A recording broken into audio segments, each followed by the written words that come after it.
Hello math learners! In this video, we will discuss about linear function and equation. Okay, sa last video na binigay ko sa inyo, the discussion was all about functions.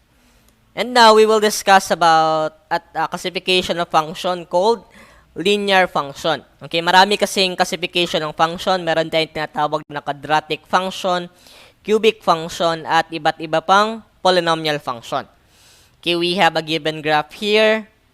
Okay, the graph represents a function because each domain value or x value is paired with exactly one range value or y values. Okay, notice that the graph is a straight line. A function whose graph forms a straight line is called linear function. Okay, this is a function. Then it forms a straight line. Okay, ang tawag sa function that forms a straight line is called linear function. Okay, let's identify whether each graph represents a function. If the graph represents a function, okay, let's identify kung linear function ba siya. Okay, let's start here in A. Okay, function ba itong nasa ang graph ng A? Okay, yes, it is a function. Okay, sa last video na binigay ko sa inyo, we discussed about the techniques on how to identify the graph of a function. Okay, meron tayong natawag na vertical line test na ginagamit to determine if a graph is a function. Okay, kapag gagawa tayo ng isang vertical line in a graph, kapag isang point lang yung tatamaan sa graph, okay, ibig sabihin function siya. Dito, kapag gagawa tayo ng vertical line, isang point lang yung tatamaan sa graph.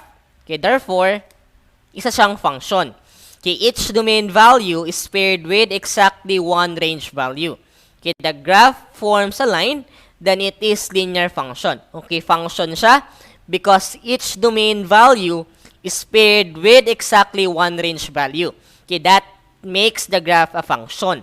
Then, okay, the graph forms a line. So, linear function siya. Okay, let's proceed to letter B.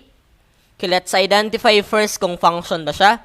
Okay, let's do vertical line test. Okay, paano ba yung gawin yung vertical line test? Okay, mag-i-imagine lang tayo ng vertical line. Okay, gagawa tayo ng vertical line. Okay, itong y-axis pwede na itong mag-serve as vertical line. Okay, so what you can see, isang point lang yung tinamaan sa graph. Okay, therefore, isa siyang function. Okay, each domain value is paired with exactly one range value. Okay, that makes the graph a function. But the graph, okay, does not form a line. No, hindi line yung, okay, graph. Isa siyang U-shape. So, hindi siya linear function. Function siya, but not linear function. Okay, let's proceed to letter C. Okay, let's identify first kung function ba siya. As to what you can see, isa siyang perfect vertical line. And it passes through, okay, sa 3, sa x-axis. Okay, kapag vertical line ng isang graph, okay, perfect vertical line talaga siya, hindi siya matatawag na function. Why? Okay, the only domain value is 3. And 3 is paired with many different range. So what you can see, okay, 3 lang yung x value. Then it is paired with many different range. Okay, sa last video na binigay ko sa inyo, okay, dapat yung x value is paired with, okay, yung y value dapat naka-pair siya sa iba't ibang x values. Okay, bawal na isa lang yung x values niya. Kaya kapareha dito sa letter C, isa lang yung x value, then it is paired with many y values or range values, so hindi siya matatawag na function. So it is not a function. Okay, but it forms a line. Pero hindi pa rin siya matatawag na function kasi hindi siya function. Okay, you can sometimes identify a linear function by looking at a table or a list of ordered pairs. In a linear function, a constant change in x corresponds to a constant change in y. Okay, malalaman natin ang isang table of values or mga ordered pairs kung function ba sila hindi, okay, by just looking at them. Okay, dito meron tayong sample table of values. Okay, masasabi natin na linear function siya kapag merong constant change sa x values and y values. Okay, paano ba natin malalaman kung may constant change? Okay, magsa-start lang tayo dito sa pinakababa talaga. Okay, magsa-start tayo dito sa x values. Magsa-start tayo dito sa pinaka-bottom na value, which is 2. Okay, 2 minus 1 is equal to 1. 1 minus 0 is equal to 1. Then 0 minus negative 1 is equal to 1. Then negative 1 minus negative 2 is equal to 1. So, merong constant change sa x values. Okay, dito sa y values naman, okay, magsa-start tayo dito sa negative 5. Negative 5 minus negative 2 is equal to negative 3. Negative 2 minus 1 is equal to negative 3. 1 minus 4 is equal to negative 3. Then 4 minus 7 is equal to negative 3. Okay, so merong constant change na negative 3 okay, sa y values. Okay, in this table, a constant change of positive 1 in x corresponds to a constant change of negative 3 in y. These points satisfy a linear function. So, itong table of values are values of a linear function. Kapag i-graph natin siya, makakabuo tayo ng isang straight line na function. So, linear function siya. Okay, next. Meron tayong isa pang example dito. Okay, let's determine kung ang table of values represent a function. Okay, to know kung a table represent a function, okay, titingnan natin kung merong constant change sa mga values ng x and y. Okay, magsa-start tayo sa x. Magsa-start tayo sa bottom value. Okay, 2 minus 1 is 1. 1 minus 0 is 1. 0 minus negative 1 is 1. Negative 1 minus negative 2 is positive 1 or 1. Okay, dito tayo sa y. Okay, magsa-start tayo sa bottom value. 6 minus 3 is 3. 3 minus 2 is 1. 2 minus 3 is negative 1. Then 3 minus 6 is negative 3. As to what you can see, hindi constant yung change sa y value sa second example. Okay, in this table, a constant change of positive 1 in x does not correspond to a constant change in y. These points do not satisfy a linear function.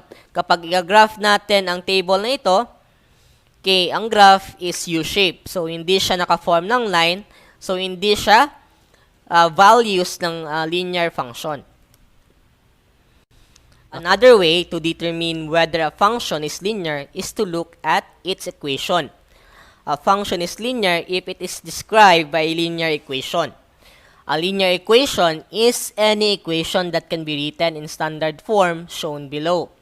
Okay, this is the standard form of linear equation. Okay, it is ax plus by equals c, where a, b, and c are real numbers, and a and b are not both 0.